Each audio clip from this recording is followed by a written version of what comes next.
సంవత్సరాల తరబడి government job కోసం వేచి చూస్తున్నారా? కేవలం 8 నెలల్లో మీ కల నెరవేర్చుకోండి. వెంటనే కింది నెంబర్స్ కి కాల్ చేయండి. నమస్తే రమగారు. నమస్తే జయ. రమగారు, పిల్లలకి మనం రకరకాల స్టోరీలు చెప్తున్నాం ఒక్కొక్క వీడియోలో. అందులో భాగంగా ఈరోజు ఒక మంచి స్టోరీ చెప్పండి. అంటే మామూలుగా పిల్లల కథలు చెప్తున్నాం కదా, ఇది ఒక పెద్దవాళ్ళ కథ అనుకోండి. ఓకే. అయితే ఈ పిల్లలకి చెప్పచ్చు, మనం కూడా తెలుసుకోవచ్చు. ఓకే. ఇదేంటంటే శ్రీపాద సుబ్రహ్మణ్య శాస్త్రి గారిని మనకు ఒక పాత కథకులు ఉన్నారు తెలుగులో. నాకు తెలిసి ఆయన 1961-62లోనే మరణించారు. చాలా పాత కథ రచయిత. అయితే నావెల్స్ కూడా కొన్ని రాశారు. వారి కథలు చాలా అద్భుతంగా ఉంటాయి. అసలు కథ ఎంత పట్టుగా నడుస్తుందో. వారిదే చాలా ఫేమస్ కథ ఇది, వడ్ల గింజలు. ఆ కథ పేరు వడ్ల గింజలు. అంటే అది మామూలు మీకు తెలిసిందే కదా. బియ్యం ఎందులో నుంచి వస్తుందో తెలుసా జయ? మీకు తెలుసు రమ్మగారు. లేకపోతే అందరు కామెంట్ రూపంలో పెట్టేస్తారు, జయాకి బియ్యం ఎలా వస్తాయి కూడా తెలియదా అనేసి. బియ్యం ఏ గింజల నుంచి వస్తుందో అవే వడ్ల గింజలదే కథ. అయితే వడ్ల గింజలకి కథ ఏమీ రిలేటెడ్ కాదు. ఇదేంటంటే ఒక శంకర్ భట్టు అనే ఒక బ్రాహ్మణ కుర్రాడి కథ. అయితే ఇతను ఏంటంటే అప్పట్లో చెస్ బాగా ఆడేవాడట. చదరంగా ఉంటారు కథలో. ఎక్కడ చెస్ అని పేరు, తెలుగు కథ. పైగా 60s కంటే ముందు కథ కదా. అప్పుడు అసలు ఇంగ్లీష్ పదాలు ఒకటి కూడా వాడలేని రోజులు అవి. అవునవును. అయితే ఈ చదరంగంలో దిట్ట ఈ అబ్బాయి చాలా బాగా ఆడగలిగేవాడు. అయితే అతను ఏంటంటే అప్పట్లో మనకి ఇంకా జమీందారీలు రాజులు వాళ్ళు ఉన్నారు. ఇది 50s 40sలో కథ అనుకుందాం. పూర్తిగా ఇవి తీసేసేయడం, జమీందారీ వ్యవస్థను తీసేయటము అవన్నీ అవలేదు. అయితే ఈ ఒక వత్సవాయి వంశానికి చెందిన ఒక గజపతిలో ఆయన రాజుగారి దగ్గరికి ఒక కుర్రాడు వచ్చి, ఆయన చాలా బాగా చదరంగం ఆడేవారు రాజావారు. ఆయనతో పాటు ఆడడం కోసం ఈ కుర్రాడు ఆ ఊరు వచ్చాడు. వస్తే ఏమైందంటే అతనికి రాజాస్థానానికి వెళ్ళడానికి ఎటువంటి అవకాశము దొరకలేదు. ఎందుకంటే అతను 2 బట్టలతో వచ్చాడట. ఓ గావంసా కట్టుకున్నాడు, ఓ గావంసా పైన కప్పుకున్నాడు. అప్పట్లో చొక్కాలు వేసుకునే వాళ్ళు కాదు జయ, అంత పాత కథ అనమాట. షర్టు లేదు, ఒక నడుముకు ఒక టవల్ లాంటిది, అంటే మన చిన్న సైజు లుంగీ లాంటిది కట్టుకుని పైన కప్పుకునేందుకు ఒక ఉత్తరీయం లాంటిది మాత్రమే ఉంది. అయితే బ్రాహ్మడు కాబట్టి ఇప్పుడు చేయట్లేదు, కానీ పాత రోజుల్లో ప్రతి బ్రాహ్మణులు ప్రతి వాళ్ళు నిత్యం సంధ్యావందనం, త్రికాల సంధ్యావందనం చేసుకునేవాళ్ళు. పొద్దున మధ్యాహ్నం సాయంత్రం 3 సంధ్యల్లోనూ సంధ్యావందనం చేసేవాళ్ళు. చక్కగా విభూతి బొట్టు అది పెట్టుకుని కళగా బాగుంటాడు. కానీ ఇతని వేషధారణ చూస్తే రాజుగారి దగ్గరికి వచ్చేటప్పుడు కొంచెం మంచి బట్టల్లో రావాలి కదా, మనం అదే ప్రజెంటబిలిటీ ఉండాలి. ఇతనికి ఏ ప్రజెంటబిలిటీ లేదు. అతనికి ఉన్న ప్రజెంటబిలిటీ ఏంటంటే మొహంలో ఒక వర్చస్ ఉంది, బొట్టు పెట్టుకున్నాడు. అప్పుడు అందరూ సామాన్యంగా అందరూ విభూతి బొట్లే పెట్టుకునేవాళ్ళు. అయితే ఈ రాజుగారి దగ్గర ఒక మంత్రి ఉన్నాడు. అతను ఈ కుర్రాన్ని లోపలికి రానివ్వలేదు. అయితే ఈ రాజు దగ్గరికి వెళ్ళే అవకాశం కుదరలేదు. ఆ రోజుల్లో ఏంటంటే ప్రతి అరుగు మీద ఈ చదరంగ మాట నడుస్తూ ఉండేది. తర్వాత అప్పట్లో సానివాడలు అవి ఉండేవి, పాతకాల కదా. అక్కడ ఇళ్లల్లో కూడా చదరంగం నడిచేది. అప్పుడు ఏమిటి, టీవీలు లేవు, కాలక్షేపం ఏదో ఒకటి కావాలి కదా. పచ్చీసు అవి ఆడుకునేవాళ్ళు, మనకు తెలిసిందే కదా. పచ్చీసు, దాయకట్టం ఆడడము అలాంటివి ఆడేవాళ్ళు. పేకలు కూడా ఆ రోజుకి లేవు, కార్డ్స్ ఆడడం లేదు, చదరంగమే ఆడేవాళ్ళు. చదరంగం తెలివిగల వాళ్ళ ఆట. ఈ రాజుల ఇళ్లల్లో వాకిళ్లలో అరుగులుండి పొద్దునే భోజనాలు అవి చేసేసి ఏవో చిన్నపన్న పనులు చేసుకునేవాళ్ళు. వ్యవసాయదారులు అయితే వ్యవసాయం చేసిన మధ్యాహ్నాలు ఖాళీ కదా, చదరంగం ఆడేవాళ్ళు. ఈతను ఏం చేసేవాడు, ఈ ఊర్లో తిరుగుతూ ఈ ఊళ్ళో నడిచెళ్తుండేవాడు. ఓ చోట చదరంగం ఆడుతూ కనపడేవాళ్ళు. వాళ్ళు ఆడుతుంటే మెల్లిగా పక్కకి వెళ్తాం, వాళ్ళ దగ్గర కూర్చోవటం. అది కాదు, ఇది పెట్టండి అని 2వ కాయ పెట్టించడం చేసేవాడు. ఎవరి పక్షాన అయితే ఇతను కూర్చున్నాడో వాడు ఖచ్చితంగా గెలిచేవాడు. మంచి తెలివితేటలున్నవాడు. అతను బాగా ఆటొచ్చు. 2 సార్లు అయ్యేసరికల్లా వీడికి ఏదో ఉపాసన ఉంది, అందుకే వీడు గెలుస్తున్నాడు అనుకున్నారు. కొద్ది రోజులు, మరో 4 రోజులు గడిచినాయి. ఈసారి ఈ మొదటి పెద్ద వీధులు కాకుండా చిన్న వీధుల్లో ఆడే ఆటల దగ్గర కుర్రాళ్ళు ఆడతారు. ఇంత పెద్దవాళ్ళు రాజుల పెద్దవాళ్ళు. రాచవీధులు అంటే రాజుగారి కోటకి చుట్టుపక్కల ఉన్న మెయిన్ స్ట్రీట్స్ వదిలిపెట్టేసి పక్క లైన్లలోకి వెళ్ళడం మొదలుపెట్టాడు. ఈ పక్క లైన్లలో కుర్రాళ్ళు ఆడుకుంటారు చిన్నవాళ్ళు, వాళ్ళ ఆటలు కూడా సెట్ చేయటం మొదలుపెట్టాడు. 2 రోజులు గడిచేసరికల్లా వీడు యాక్టివ్గా ఉండటం, తర్వాత ఇతని ఆటలో ఉన్న చురుకుదనం 3 ఎత్తుల్లో కట్టేయటం అవతల వాళ్ళని. అది వాళ్ళు తెలుసుకున్నారనమాట, వీడి దగ్గర చాలా ప్రజ్ఞ ఉందని. అతను కూడా తిరగటం మొదలుపెట్టారు. అప్పటిదాకా అతనికి ఒక గావంచాను, పైన ఒక గావంచా, కింద ఒక గావంచా మాత్రమే ఉన్నాయని చెప్పామా. పూటకోళ్ళ ఇంట్లో ఎవరో ఒక వేదరాజు పెద్దమ్మ ఇంట్లో భోజనం చేసేవాడు. వీళ్ళు మా ఇంట్లో భోజనం అని వీళ్ళందరూ తలా ఒక పూట అతన్ని భోజనానికి తీసుకెళ్ళేవాడు. ఈ భోజనానికి తీసుకెళ్లిన కుర్రాళ్లలో ఒకడికి సాని వీధులు అంటే ఆడవాళ్ళు ఉండే ఒక లైన్లో మంచి ఫ్రెండ్స్ ఉన్నారు. అక్కడ బాగా ఆట జరుగుతుందండి, మనం అక్కడికి వెళ్దామని ఒకరోజు ఇతన్ని అక్కడికి తీసుకెళ్ళాడు. కానీ డ్రెస్ మార్చుకోవడానికి ఒప్పుకోలే అతను.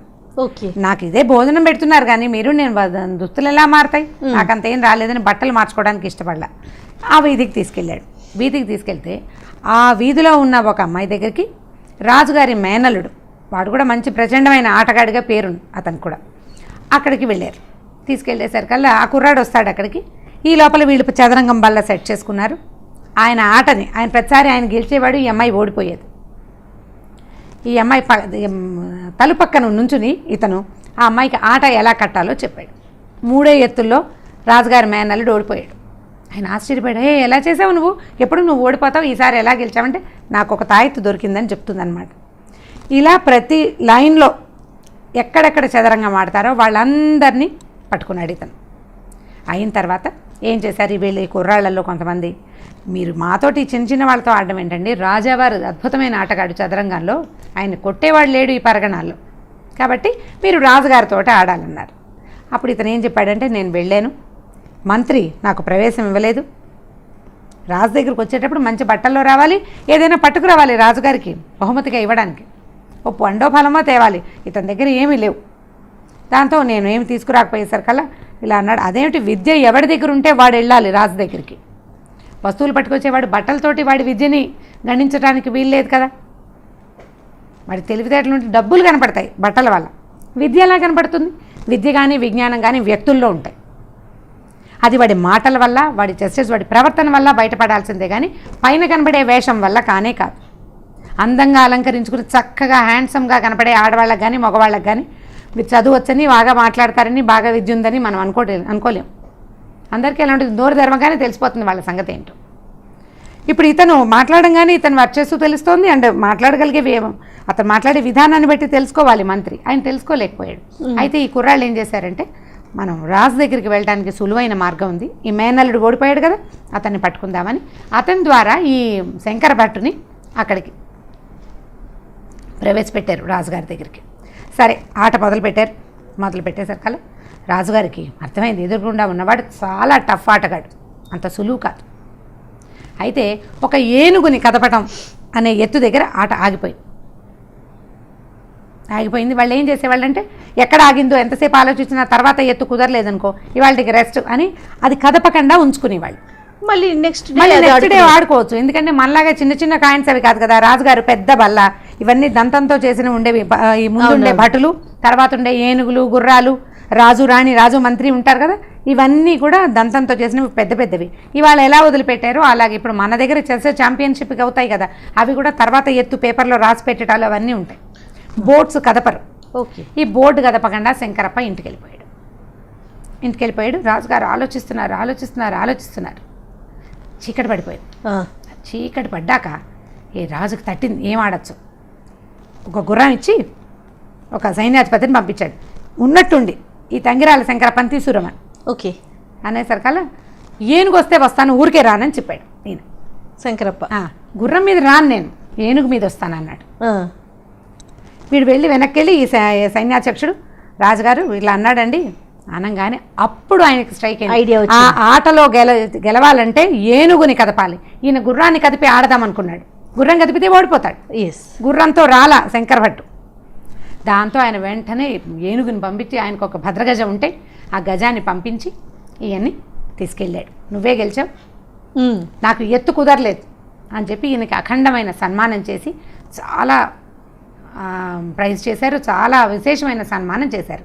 ఈ సన్మానం జరిగినప్పుడు ఆయన రాజుగారు అడిగారు, నేను పూర్తిగా నన్ను గెలిచేసావు, నువ్వు ఈ పరగణాలో నన్ను గెలిచేవాడు లేడు, నీకేం కావాలో చెప్పు, ఏం కావాలంటే అది ఇస్తానన్నాడు రాజు. అంటే ఈయన ఏమన్నాడంటే, అవన్నీ నాకు ఎందుకండి, బ్రాహ్మణ్ణి, మీరు ఊళ్ళు ఇస్తారు, ఆ ఊళ్ళు ఇస్తారు, ఈ ఊళ్ళు ఇస్తారు, వాటిని పరిపాలించడం నాకేమొచ్చు, బ్రాహ్మణ్ణి పూజ చేసుకుంటాను, దేవతార్చన చేస్తాను, అన్నం వండుకు తింటాను, అంతకంటే ఏం చేయను కదా, కాబట్టి వడ్ల గింజలు ఇవ్వండి చాలు నాకు అన్నాడు. ఎన్ని వడ్లు కావాలంటే అన్ని తీసుకోమన్నాడు రాజు. అంటే లెక్క ప్రకారం ఇవ్వండి, ఎలాగోలాగా ఎలా తీసేసుకుంటాను నేను. లెక్క ఏంటంటే, చదరంగం బల్ల ఉంది కదా, గళ్ళు కనపడతాయి. మొదటి గడిలో ఒక గింజ, తర్వాత దాంట్లో 2, తర్వాత దాంట్లో 4, తర్వాత 8, 16, 32 అట్లా డబల్ చేస్తూ పెట్టండి అన్నాడు. వాటిలో గింజలు లెక్క పెట్టి పెట్టాలి. ఎంత సింపుల్గా ఉందని, ఎన్నవుతాయి మహా అయితే ఎన్నవుతాయి, అంతే కదా. కొలిపించి లెక్కబెట్టి కొలిపించి పంపిస్తామన్నారు. అందరికీ నవ్వొచ్చింది.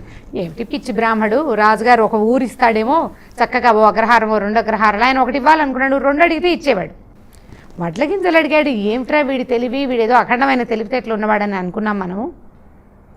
ఇంత ఆటగాడంటే వాడికి చాలా తెలివి. చదరంగా మాడడం అంటేనే బ్రెయిన్ షార్ప్ అని అర్థం. అవును, చిన్న పన్న ఆటగాళ్ళకే షార్ప్గా ఉంటుంది. ఈ రాజుగారినే ఓడించగలిగిన ధీశాలకి ఇంకా బోల్డంత ఉండాలి.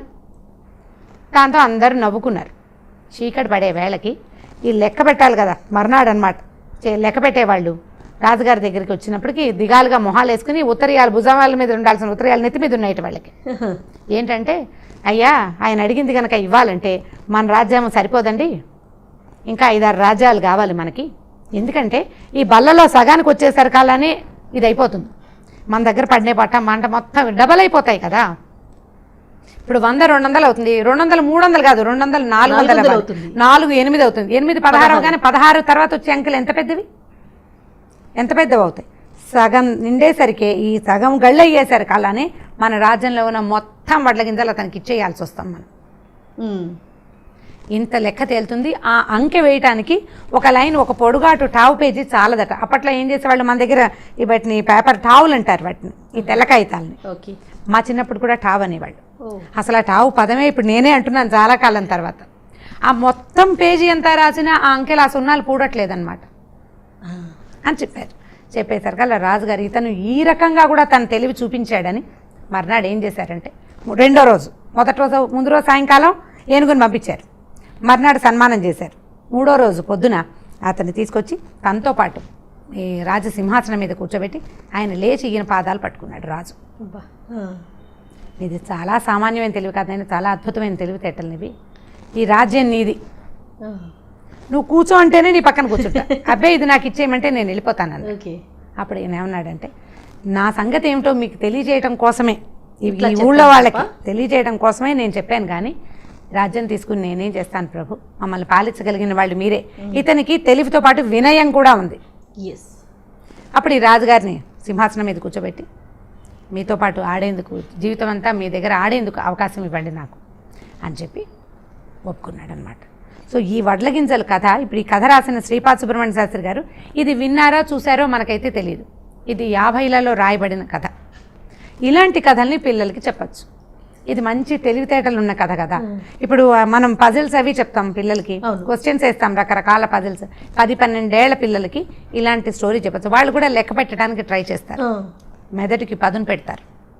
ఈ మ్యాథమెటిక్స్ని తెలివిగా వాడుకోవటం అనేది భారతదేశంలో చాలా ముందు నుంచే ఉంది. ఇప్పుడు వీళ్ళు చెప్పే పజిల్స్ ఇవన్నీ కూడా ముందు నుంచే ఉన్నాయి. ఇది ఇంకా పెద్ద పజిల్ కదా, అందరికీ ఎంత ఒక బస్తాడు గింజలు అవుతాయి అనిపించింది, ఎన్ని కోట్ల బస్తాలు అయినాయి ఇవి కదా. కాబట్టి ఈ స్టోరీస్ కూడా పిల్లలకి చెప్పచ్చు. ఇది చిన్న పిల్లలకి కాదు, 12 ఏళ్ళు 11 ఏళ్ళు వస్తే పజిల్స్ చేయటము, క్వశ్చన్స్ ఆన్సర్ చేయటము వచ్చే ఏజ్ పిల్లలకి కనుక ఈ కథ చెప్తే ఇది మీరు తెలుసుకోవటము మంచిదే, పిల్లలకి చెప్పడము మంచిదే. క్లియర్గా చెప్తున్నాను, శ్రీపాద సుబ్రహ్మణ్య శాస్త్రి గారు రాసిన వడ్ల గింజలు కథ.